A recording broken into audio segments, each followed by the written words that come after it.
নমস্কার, আমি শ্রাবণী। আবারও চলে এসেছি নতুন একটি রেসিপি নিয়ে। চলো রেসিপি।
তার উপরে যখন টমেটো, পেঁয়াজ, কর্ন দিলাম, তখন একটু ক্যাপসিকাম কুচিটাও ভালো করে দিয়ে দেব।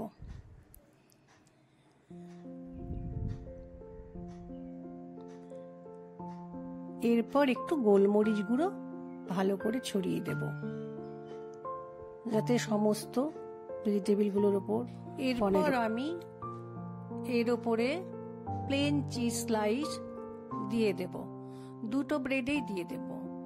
প্লেন চিজ স্লাইসগুলো দেওয়ার পর আমি আর একটা করে ব্রেড এর ওপরে, চিজের ওপরে দিয়ে দেব।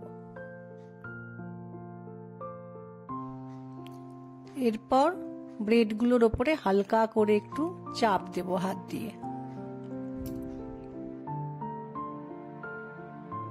তারপর আমি ব্রেডগুলোকে আস্তে করে উল্টে নেব, দিয়ে কিছুটা টাইম রেখে দেব।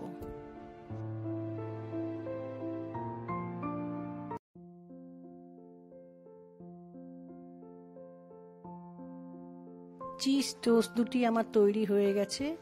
আমি একটি প্লেটে নামিয়ে নেব।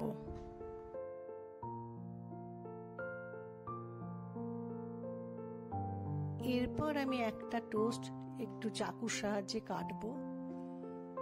কত সুন্দর ভেতরে চিজটা মেল্ট হয়ে গেছে, খুব সুন্দর হয়েছে কিন্তু তৈরি। এই রেসিপিটি খুব তাড়াতাড়ি তৈরি হয়ে যায়। এটা বাচ্চাদের টিফিনে দেওয়া যেতেই পারে। রেসিপিটি দেখার জন্য ধন্যবাদ। আজকে ভিডিওটি এখানেই শেষ করছি। ফিরে আসছি নতুন একটি রেসিপি।